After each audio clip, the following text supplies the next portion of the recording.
আরু রাফিনের দিকে সরু চোখে তাকালো। একটা ঢোক গিলে আবারও বলে উঠল। বুঝতে পারি ডক্টর। রাফিন কিছু বলল না। তার আগেই দরজায় ধাক্কা পড়ল। আরু দ্রুত দরজার কাছে গিয়ে দরজাটা নক করে দিয়ে আবারও রাফিনের কাছে এসে দাঁড়ালো। ভ্রুকুচকে রাফিনের দিকে তাকিয়ে বলে উঠল। আপনি কি বোবা হয়ে গেছেন? কথা বলছেন না কেন? আরুর কথাই উঠে দাঁড়ালো রাফিন। অ্যাফ্রনটা খুলে রেখে কবজির কাছের বাটনগুলো খুলে হাতাগুলো গোটাতে গোটাতে এগিয়ে এলো রাফিন। আরু রাফিনের দিকে ভয়ে ভয়ে এই ধীরে ধীরে পিছোতে লাগলো। রাফিন এসে এক টানে আরুকে টেবিলের উপরে বসিয়ে দিল। টেবিলে দু হাত রেখে ওর দিকে খানিকটা ঝুঁকে পড়ে শীতল কণ্ঠে বলে উঠল। কি চাই তোমার? রাত কাটাতে চাও? রাফিনের কথায় চোখ বড় বড় হয়ে গেল আরুর। এক ধাক্কায় রাফিনকে সরিয়ে দিয়ে আমতা আমতা করে বলে উঠল। কে কে কে বলছেন এসব? ছি! আমি তো ডক্টর দেখাতে এসেছি, আপনি পেশেন্টের সাথে এমন বিহেভ করেন? মাই গড! রাফিন চোখ ছোট ছোট করেই আরুর থেকে খানিকটা ডিস্টেন্সে হাত ভাঁজ করে দাঁড়ালো। গভীর মুখে বলে উঠল। ডক্টর দেখাতে এসেছেন তো অ্যাপয়েন্টমেন্ট কোথায়? তাছাড়া আমি কোনো পেশেন্টকে এভাবে আমার কেবিনে ঢুকতে দেখিনি। কোনো পেশেন্ট কেবিনে ঢুকে দরজাও লাগায়নি। এভাবে তো বাজারে মেয়েরাই আসে, তাদের প্রয়োজন থাকে টাকার। আরু আহত দৃষ্টিতে তাকিয়ে আছে। রাফিন যে খুব ঠান্ডা মাথায় তাকে অপমান করছে তা বেশ বুঝতে পারছে সে। আচ্ছা, একটা গুন্ডারও এত অ্যাটিটিউড থাকে বুঝি? আরু কথাটা ভেবে একটা দীর্ঘশ্বাস ফেলে বলে উঠল। আমি সার্জারি করাতে চাই ডক্টর, মাথার সার্জারি। আমার ধারণা খুব বাজে ধরনের। একটা ছেলে আমার মাথার মধ্যে ঢুকে গেছে, আমি কিছুতেই বের করতে পারছি না তাকে। ছেলেটা মাথা থেকে ধীরে ধীরে হার্টে চলে এসেছে। এখন আমি শ্বাস নিলেই হার্টটা দ্রুত কাঁপে, দ্রুত, খুব দ্রুত। ছেলেটা আস্ত একটা অসুখ ডক্টর, যে আমার সিগারেটের আগুনে পুড়িয়ে দেয়, আগুন কথার আগুনে জ্বালিয়ে দেয়। তবুও আমার তাকেই ভালো লাগে, অসম্ভব রকম ভালো লাগে।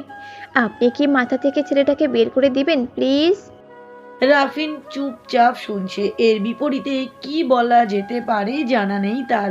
এই প্রথম কারো করা প্রশ্নের উত্তর খুঁজে পাচ্ছে না সে। এই 28 বছরের জীবনে আজ প্রথম রাফিন ভাষাহারা হয়ে পড়েছে নীরব ও নিস্তব্ধ। আরু ধীর পায়ে এগিয়ে এসে রাফিনের ঠিক সামনে গিয়ে দাঁড়ালো। কাপা হাতটা আরো এক দফা কাঁপিয়ে নিয়ে ছুঁয়ে দিল রাফিনের গাল। রাফিন যেন চমকে উঠল। অনেকটা ছিটকে দূরে সরে গেল সে।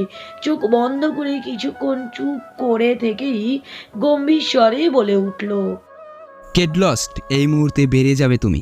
আর হ্যাঁ, নিজের নামটা দর্শিতার লিস্টে লেখাতে না চাইলে আমার সামনে আর এসো না। রাফিন চৌধুরীর কথা নড়চড় হয় না। দেখা গেল পরের বার তোমার শরীরটাই থাকলো না। Now get lost, I don't want to see you again. রাফিনের কথায় আরুর চোখটা ভিজে এলো। কিভাবে মুচকি হাসলো সে। রাফিনের দিকে পূর্ণ দৃষ্টি নিক্ষেপ করে বলে উঠল। মিস্টার ভিলেন, দেখা আমাদের অবশ্যই হবে, আর আপনার কথা নড়চড়ও হবে।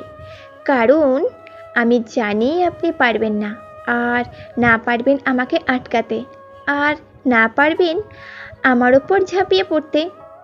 জানেন, মাঝে মাঝে আমি নিজেই অবাক হয়ে যাই এটা ভেবে যে একজন ভিলেনের প্রতি এতটা বিশ্বাস কি করে আসে আমার। উত্তরটা আগে না জানলেও এখন জানি আমি। উত্তরটা হলো ভালোবাসা। মনের মাঝে ভালোবাসা নামক শব্দটা একবার দানা বেঁধে গেলে বিশ্বাসটা তো আপনা আপনি আসে। আমার ভালোবাসাকে অপমান করার মতো সাহস আপনার নেই মিস্টার ভিলেন, আর কখনো হবেও না।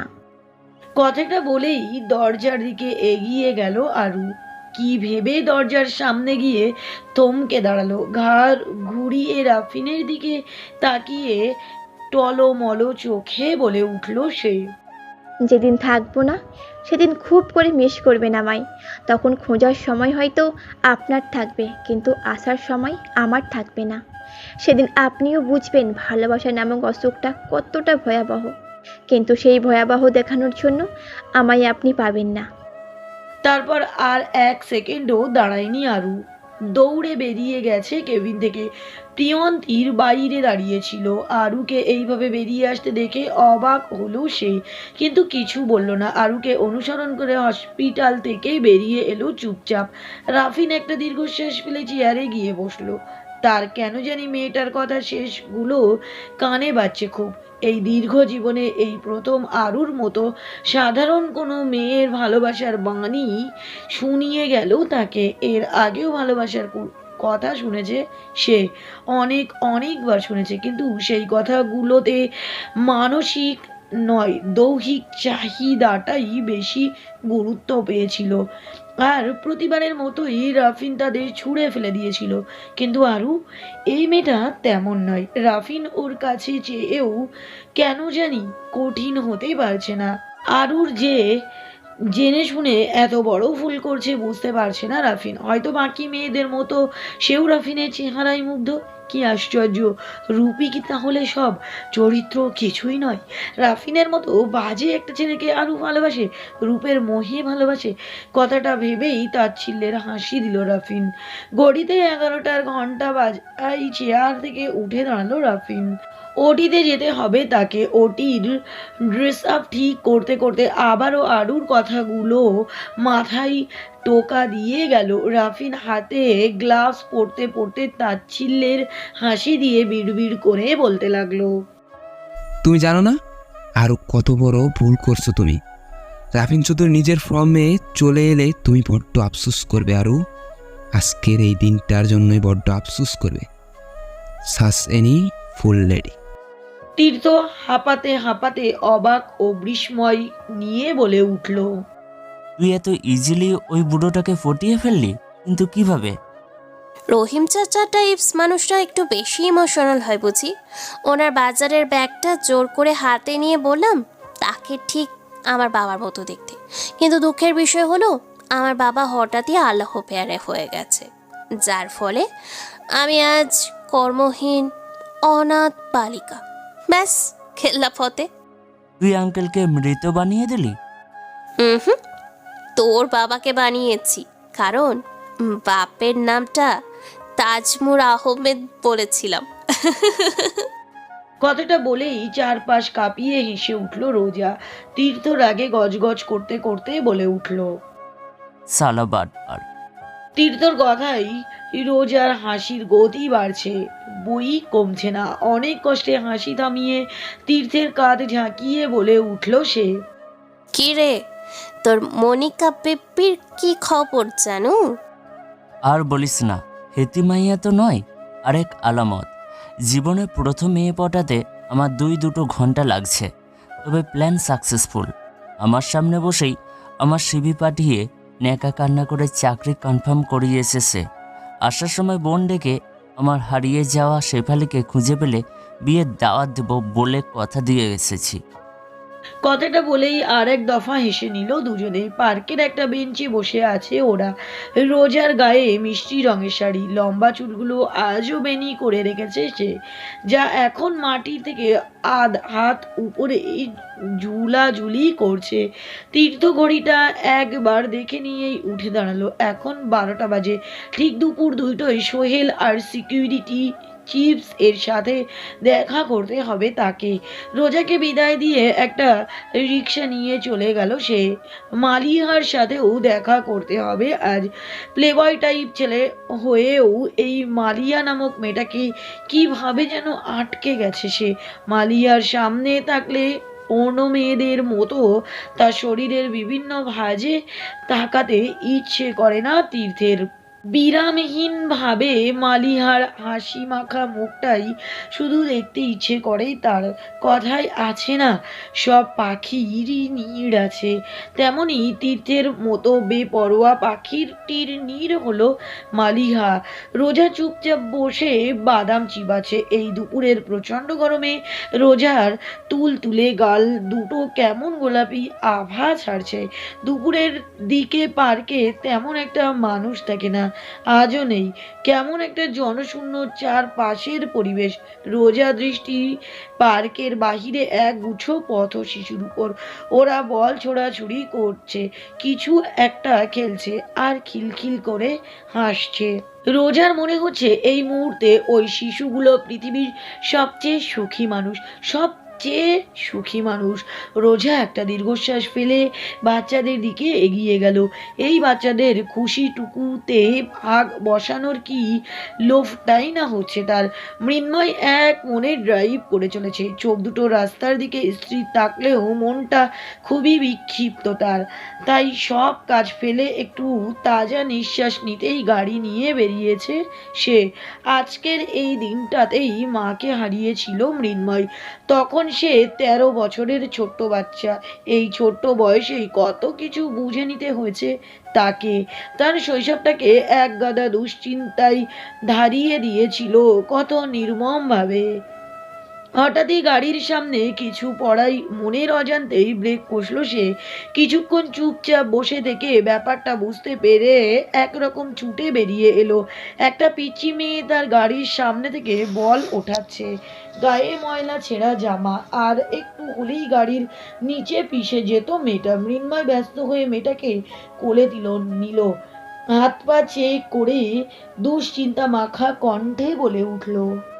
কোথাও লেগেছে তোমার? মেয়েটা কিছুক্ষণ পিট পিট করে তাকিয়ে থেকে হাত দিয়ে ডান পাটা দেখিয়ে দিল। মৃন্ময় হাতের ইশারায় লক্ষ্য করে পায়ের দিকে তাকাতেই দেখলো ডান পায়ের হাঁটুর নিচে খানিকটা ছিলে গিয়ে রক্ত বেরিয়ে এসেছে। মৃন্ময় গাড়ি থেকে ফার্স্ট এড বক্সটা নিয়ে পিচ্চিটিকে বসিয়ে দিল পার্কের একটি বেঞ্চে। বোতলের পানি দিয়ে জায়গাটি ধুয়ে অ্যান্টিসেপটিক লাগিয়ে খুব যত্ন করে ব্যান্ডেজ দিতে লাগলো। ততক্ষণে বাকি বাচ্চারাও ঘিরে ধরেছে তাকে। সবাই খুব বিস্ময় নিয়ে মৃন্ময়কে পর্যবেক্ষণ করে চলেছে। এই লোকটির ছবি কত দেখেছে তারা। ওই তো পার্কের বাহিরে একটা বিল বোর্ডে আইসক্রিম নিয়ে দাঁড়িয়ে আছে লোকটি। কি সুন্দর দেখতে। ব্যান্ডেজ শেষে হাসি মুখে বাচ্চাটির দিকে তাকালো মৃন্ময়।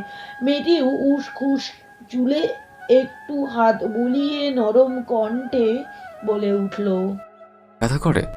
মেয়েটি মাথা নেড়ে না জানালো, যার অর্থ ব্যথা করে না। বাচ্চাটির দুই হাত মুঠোতে নিয়ে আবারও বলে উঠল মৃন্ময়। ক্ষুধা পেয়েছে? কিছু খাবে? মেয়েটি কিছু বলল না। বড় লোকেদের ভালো ব্যবহার অভ্যস্ত নয় তারা। বড় লোকেদের ভালো ব্যবহার বুকে কাঁপে তাদের। মৃন্ময় মেয়েটিকে কোলে তুলে নিয়ে বাকি বাচ্চাদের দিকে তাকিয়ে বলে উঠল। তোমরা কি আমার সাথে সামনের ওই রেস্টুরেন্টে যাবে? বাচ্চারা কিছুক্ষণ দ্বিধা দ্বন্দ্বে ভুগে মাথা নাড়িয়ে হ্যাঁ বলল। মৃন্ময় মুচকি হেসে বলল। চলো। রোজা কিছুটা দূরেই দাঁড়িয়েছিল, বাচ্চাদের সাথে খেলায় মেতেছিল ও। বাচ্চাটাকে পড়ে যেতে দেখে সেই দিকে যেতে নিয়েও থেমে গিয়েছিল। বাচ্চাটাকে কোলে নিতে দেখে এত বড় একজন শিল্পী কত সহজেই রাস্তার এই পথচারী শিশুটিকে কোলে তুলে নিল। কিছু কিছু মানুষ তো ওদের দেখেই নাক ছিটকায়, সেখানে মৃন্ময় কত নিঃসংকোচে। রোজা কিছুটা দূরে দাঁড়িয়ে অবাক বিস্ময়ে মৃন্ময়ের কাজগুলো দেখে চলেছিল সূক্ষ্ম দৃষ্টিতে। ওদের হাঁটতে দেখেই পা চালালো রোজা। মৃন্ময়ের ঠিক সামনে দাঁড়িয়ে বলে উঠল। আমায় নিয়ে যাবেন না নায়ক সাহেব? আমিও তো আছি ওদের দলে। কি আছি না? রোজার কথায় বাচ্চারা হই হই করে উঠল। রোজাকেও তাদের সাথে চাই চাই চাই। এই কিছুক্ষণের মধ্যেই রোজা নামের মেয়েটার বেশ পছন্দ হয়ে গেছে তাদের। কি সুন্দর করে হাসে মেয়েটা, আর কি সুন্দর কথা বলার ভঙ্গি। বাচ্চাদের চেঁচামেচিতে হেসে উঠল মৃন্ময়। হাসি মুখেই বলে উঠল। ম্যাডাম, আবার নিউজ বানিয়ে দিবেন না তো? আপনাকে বেশ ভয় লাগে আমার। আমাকে সাথে না নিলে অবশ্যই বানাবো। মাফ করুন ম্যাডাম, সে রিস্ক আর নিতে চাচ্ছি না। তার থেকে না হয় সাথে চলুন। রেস্টুরেন্টের দিকে হাঁটা দিয়েও গাড়ির কাছে এসে থেমে গেল মৃন্ময়। গাড়ি থেকে ক্যাপ, মাস্ক আর সানগ্লাস নিয়ে যতটা সম্ভব নিজেকে ঢেকে নিল সে। তারপর আবারও হাঁটা দিল রেস্টুরেন্টের দিকে। রেস্টুরেন্টে গিয়ে মৃন্ময়কে থামিয়ে নিজেই একটা আস্ত কেবিন বুক করে নিল রোজা। খাবারও অর্ডার করা হলো বাচ্চাদের ইচ্ছে মতো। ওইটার খাবার দিয়ে যাওয়ার পর রোজা দরজাটা চাপিয়ে দিয়েই মাস্ক আর ক্যাপ খুলে রাখলো মৃন্ময়। বাচ্চারা খাচ্ছে, রোজাও তাদের সাথে কত আজগবি কথায় মেতে উঠেছে। রোজাকে দেখে মনে হচ্ছে এই পিচ্ছিগুলো তার কত দিনের চেনা। মৃন্ময় গালে হাত দিয়ে তাকিয়ে আছে চুপচাপ, যেন পৃথিবীর এক অনিন্দ সুন্দর দৃশ্য দেখছে সে। এই বাচ্চাগুলোর সামান্য কিছুতেই কতটা সুখ খুঁজে পাই, মন খুলে হাসে। সুখটা আসলেই আপেক্ষিক, মানুষ ভেদে এর অস্তিত্ব ভিন্ন। খাওয়া শেষে পিচ্চিগুলো আবারও চিৎকার চেঁচামেচি করে বেরিয়ে গেল। রোজা হাসি মুখে সেই দিকে তাকিয়ে থেকেই বলে উঠল, থ্যাংক ইউ নায়ক সাহেব, প্রচণ্ড সুন্দর কিছু উপহার দেওয়ার জন্য থ্যাংক ইউ। সেই হিসেবে থ্যাঙ্কস তো আপনাকে জানাতে হয়। ওদের খুশিটা আপনার উদ্ভট কথাবার্তায় আরো অনেকটা বেড়ে গেছিল বলেই মনে হয়। রোজা হাসলো, আঁচল দিয়ে নাকের ঘাম মুছে নিয়ে বলে উঠল, বাচ্চারা ওসব উদ্ভট কথা পছন্দ করে নায়ক সাহেব। এনিওয়ে, আপনি আমাকে সুন্দর কিছু সময় উপহার দিলেন, তার বদলে আমারও উচিত আপনাকে কিছু দেওয়া। আপনি যদি চান তো আমি আপনাকে আমার খুব প্রিয় একটা জায়গা নিয়ে যেতে পারি। কি যাবেন? মৃন্ময় সরাসরি রোজার চোখের দিকে তাকালো, তারপর কিছু না ভেবেই বলে উঠল, যাব। রিয়েলি? ওকে চলুন। জায়গাটা খুব আহামরি কিছু নয়, খুবই কমন, তবু মনে হয় এটা যেন একরাশ ভালোবাসা।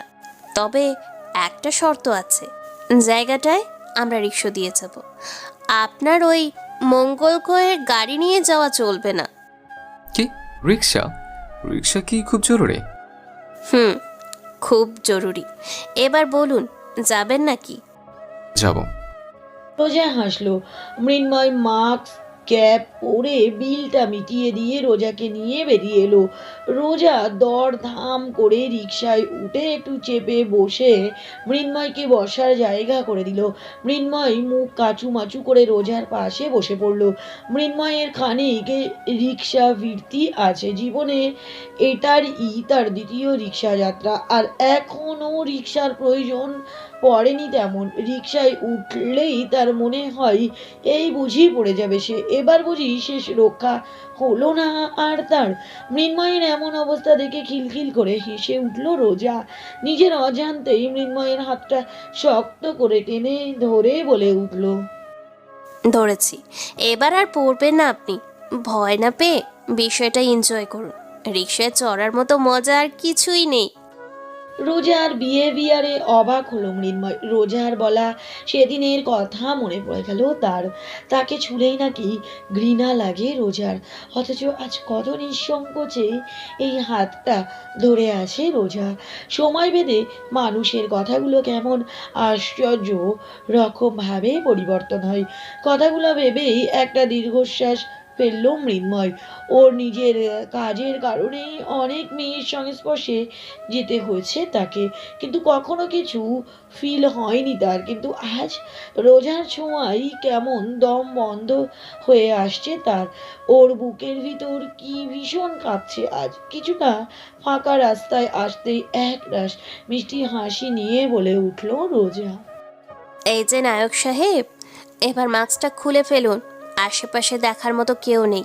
এইভাবে কি প্রকৃতিকে অনুভব করা যায়? প্রকৃতিকে অনুভব করতে হবে খোলা মনে। এমন মাস্ক পরে এক ঝাঁক টেনশন নিয়ে বসে থাকলে ছাই হবে। রোজার সেই টোল পড়া হাসি দেখে মনে মনে হাজারটা তপ্ত শ্বাস ফেললো মৃন্ময়। মাস্কটা খুলে ফেলে ক্যাপটা খুলে ফেললো সে।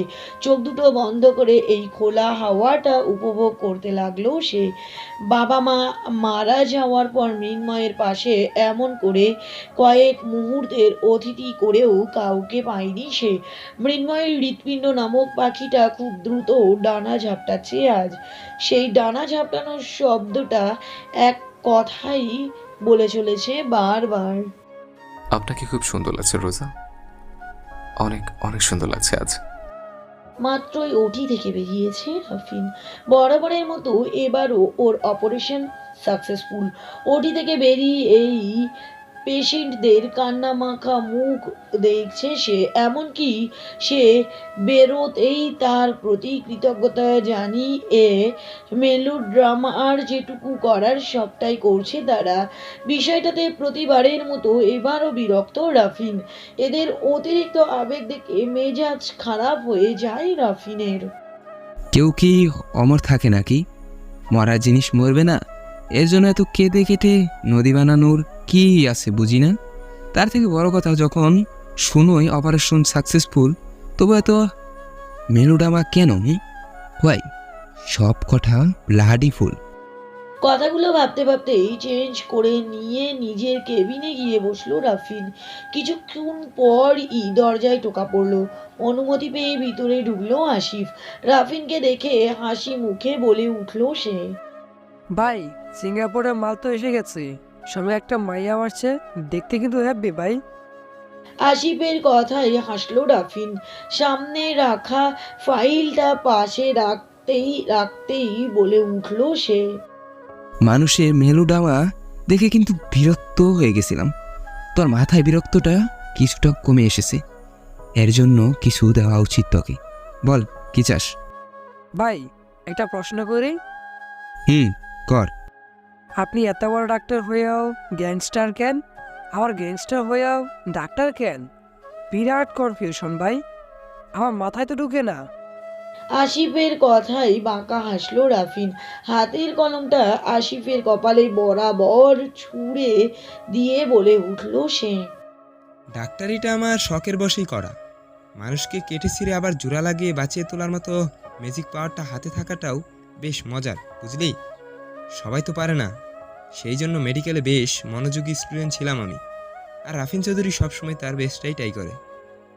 বাংলাদেশের ক্ষমতার বড়াই দেখানো লোকগুলো অন্ধকার জগতে তো আমায় ভয় করেই। তার সাথে যখন চিকিৎসার জন্যও আমার কাছে রিকোয়েস্ট করে, তখন একটা পৈশাসিক আনন্দ হয়, বুঝলি? এর জন্যই দুটো একসাথেই করি। আরও কিছু কূটনৈতিক কারণ আছে। এনিওয়ে, অনেক শুনে ফেলেছিস, আর শুনতে হবে না। এবার যা, আর শোন, মালগুলো গুডাউনে পাঠিয়ে দিয়ে ওই মোটা ইব্রাহিমকে ফোন করে বলবি সোনার সাপ্লাইয়ের জন্য তাকে জাস্ট একদিনের সময় দিয়েছি আমি, নয়তো শুট। জি আচ্ছা ভাই। আরেকটা কথা, জি ভাই। আবিদ হাসান নামে এক লোকের মেয়েকে খুঁজে পাওয়া যাচ্ছে না। 24 ঘন্টার মধ্যে তাকে খুঁজে বের করবি আসিফ। আমার ধারণা ঠিক থাকলে মালিবাগে রমজানের আড্ডাতেই পেয়ে যাবি মেয়েটাকে। রমজানকে বলিস এসব মেয়েদের ব্যবসা বন্ধ করতে। মেয়েরা ব্যবসার কোনো জিনিস নয়, ওরা ঘরের জিনিস, ঘরেই মানায়। কথাটা বুঝতে পারলে ভালো, নয়তো ওর জন্য তোর রিভলভারের একটা গুলি যথেষ্ট। আশা করি বুঝতে পেরেছিস। জি ভাই, বুঝতে পারছি। আপনি টেনশন নিয়েন না, আমি দেখতেছি। আসি ভাই। কথাটা বলেই বেরিয়ে গেল আসিফ। রাফিন কিছুক্ষণ চোখ বুজে শুয়ে থেকেই উঠে দাঁড়ালো। সোফা থেকে কোটটা নিয়ে হসপিটাল থেকে বেরিয়ে গেল। গাড়িটা জ্যামে গিয়ে আটকাতেই গাড়ির কাঁচ নক করলো কেউ। ঘাড় ঘুরিয়ে সেদিকে তাকিয়ে এই একটা বাচ্চাকে দেখতে পেল সে। বাচ্চাটাকে দেখে মনে হচ্ছে খুবই ছোট সে। গাড়ির জানালার পর্যন্ত পৌঁছানো তার পক্ষে সম্ভব নয় বললেই চলে। কিন্তু অবাক করার ব্যাপার হলো পিচিটা জানালায় নক করছে। অদ্ভুত। ভ্রুকুচকে কিছুক্ষণ তাকিয়ে থেকেই জানালার কাঁচ নামালো রাফিন। কাঁচ নামাতেই একগুচ্ছ বেলি ফুলের মালা এগিয়ে দিয়েই বলে উঠল, নিবেন সাহেব? বাচ্চাটির কথার সাথে তাল মিলিয়ে বাচ্চাটির কাঁধের পাশ থেকে মাথা বের করে বলে উঠল একটি মেয়ে। নিয়ে নিন না সাহেব। কথাটা শুনে মেয়েটির দিকে তাকিয়ে এই অবাক হলো রাফিন। তার মধ্যই অবাক ওপাশের মেয়েটিও। মেয়েটি অবাক বিস্ময়ে কিছুক্ষণ তাকিয়ে থেকেই দাঁত কেলিয়ে হেসে দিল। বাম চোখটা টিপে দিয়ে বলে উঠল সে, নিয়ে নিন না মিস্টার ভিলেন। তুমি? ওহো মিস্টার ভিলেন, সরাসরি আমার সামনে এসে গেলেন তো। Not bad. অ্যাকচুয়ালি আমি না আপনাকে প্রচুর মিস করছিলাম। এনিওয়ে, এই বাবু, ওই সাহেবটাকে দুটো মালা দাও তো, টাকা আমি দিয়ে দিচ্ছি, কেমন? পিচিটা মাথা হেলিয়ে দুটো মালা এগিয়ে দিল। রাফিন কিছু না বলেই চোখ মুখ লাল করে সামনের দিকে তাকিয়েই বসে রইল। আরু পিচিটাকে উদ্দেশ্য করে বলে উঠল, ওই সিটের উপরই মালা দুটো রেখে দাও ঝটপট। এই সাহেবটা না খুব অলস, বুঝেছো? মুখও নাড়ায় না, হাতও নাড়ায় না, সব কিছুতে তার আলসেমি। মেয়েটা ফিক করে হেসে দিয়ে পাশের সিটটাতেই মালা দুটো রেখে দিল। আরও এতক্ষণ পিচ্চিটাকে দু হাতে উঁচু করে ধরেছিল। এবার তাকে নামিয়ে মাটিতে দাঁড় করিয়ে ব্যাগ থেকে 20 টাকার একটা নোট বের করে তার হাতে ধরিয়ে দিল। টাকা পেয়ে মেয়েটি দিল এক ছুট। সেই দিকে তাকিয়ে মুচকি হেসে রাফিনের দিকে তাকাতেই রাফিন গাড়ি নিয়ে দৃষ্টির বাইরে। আরও পিছন থেকে কয়েকবার ডেকে নিজের মনেই বলে উঠল, এই যা চলে গেল। পাশাপাশি হাঁটছে মৃন্ময়। রোজা পায়ের নিচে নরম ঘাস। এই গ্রীষ্মের রোদ মাখা দুপুরবেলায় নদীর পাড় ধরে গাছের ছায়ায় হাঁটতে বেশ ভালোই লাগে মৃন্ময়ের। কখনো এইভাবে একজন সাধারণ মানুষের মতো মুক্ত হাওয়ায় হাঁটেনি সে। জন্মের পর থেকে সেলিব্রিটি ট্যাগ নিয়ে গিয়েছিল তার গায়ে। বাবা থ্রোতে বিখ্যাত হয়ে বাবাকে হারানোর আগেই সে ছোট বয়সেই নিজের মেধায় জনপ্রিয় শিশুশিল্পীর ট্যাগ লেগে গিয়েছিল গায়ে। তাই তার আর কখনো অন্য 8-10টা সাধারণ বাচ্চার মতো বাঁচা হয়ে ওঠেনি তার। চারপাশে জাঁকজমকতা আর কৃত্রিমতার ভিড়ে রোজার এই সাধারণতা, তার প্রাণবন্ততা অসাধারণ লাগে তার। হঠাৎই হাতে টান অনুভব করলো মৃন্ময়। পাশে তাকাতেই রোজার হাসি মুখটা চোখে পড়লো তার। এক হাতে মৃন্ময়ের হাত, তো অন্য হাতে পায়ে জুতো জোড়া ধরে রেখেছে সে। মৃন্ময়কে তাকাতে দেখেই হাসি মুখে বলে উঠল রোজা। জুতো খুলুন মিস্টার হিরো। রোজার কথায় ভ্রু কুঁচকালো মৃন্ময়। অবাক চোখে বলে উঠল, কেন? নদীর পানিতে পা ভিজিয়ে হাঁটবো, তারপর সেই ভেজা পা নিয়ে হাঁটবো এই নরম ঘাসে। ব্যাপারটা দারুণ না? হ্যাঁ, দারুণ। বাট ওখানে তো কাঁদা মিস রোজা, পা নোংরা হয়ে যাবে তো। আপনার পা দুটো কি জাদুঘরে তুলে রাখবেন নাকি যে ময়লা হলে ঝামেলা? মিস্টার হিরো, এই পৃথিবীটাই একটা ময়লায় ভর্তি নোংরা জায়গা। এত এত ময়লার মাঝে থেকেও কি ময়লাকে ভয় পেলে চলে? চলুন না, ভালো লাগবে আপনার। এই নষ্ট পৃথিবীর ময়লা গায়ে মেখে একদিন এই মাটির ঘ্রাণটা নিয়েই দেখুন না, দেখবেন কতটা আপন লাগবে এই ঘ্রাণ। মৃন্ময় মিষ্টি হাসলো। জুতো দুটো খুলে হাতে নিয়ে রোজার সাথে নেমে গেল নদীর কাদাময় জলে। কিছুটা এগোত এই ছোট্ট ছোট্ট জোড়া ঝিনুক কুড়াতে ব্যস্ত হয়ে পড়ল রোজা। শাড়ির গোলাপি আঁচল আর লম্বা বেনুনি উভয় ভাসছে নদীর জলে। কি অদ্ভুত দৃশ্য! মৃন্ময় নিজের অজান্তেই বেশ কিছু ছবি তুলে নিল রোজার। টোল পড়া হাসির সাথে ভেসেই যাওয়া আঁচল কি মারাত্মক মায়াতেই না জড়াচ্ছে এই বাতাসটাকে, এই নদীটাকে, আর সামনে দাঁড়ানোর এই সুদর্শন পুরুষটাকে। বেশ কিছু ঝিনুক মুঠোই পুরে মৃন্ময় এক পাশে এসে দাঁড়ালো রোজা। হাঁটতে হাঁটতে বলে উঠল সে, এই ঝিনুকগুলোতে রোদ জমাবো।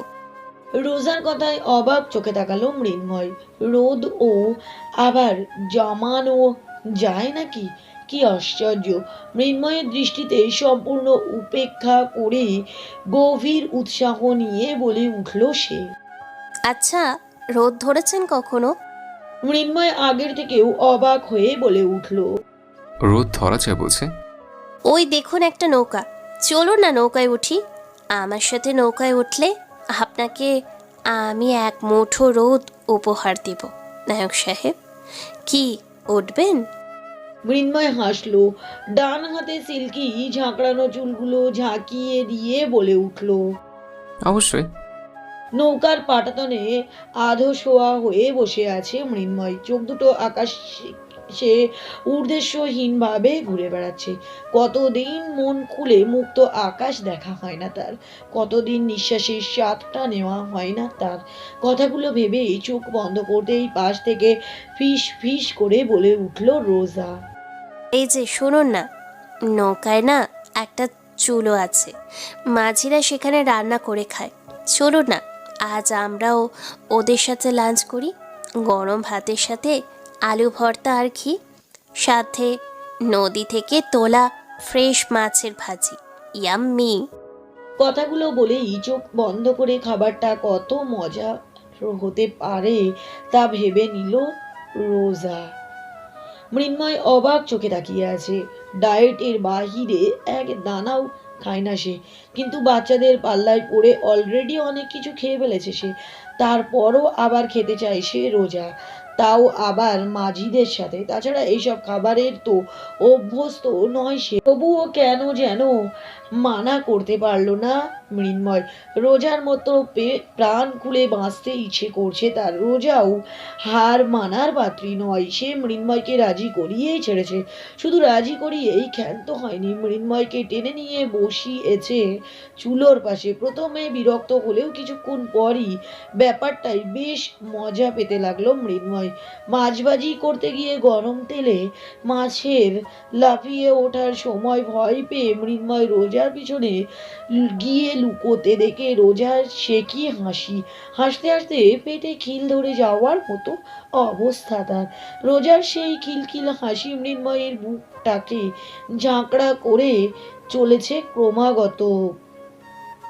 মৃন্ময়ের ইচ্ছে করছে মেয়েটিকে বলে, এভাবে হাসবেন না প্লিজ, বুকে ব্যথা হয় আমার।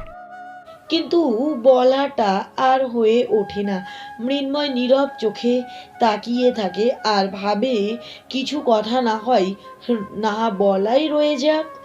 রোজার হাসি তুর থামলে খেতে বসে ওরা।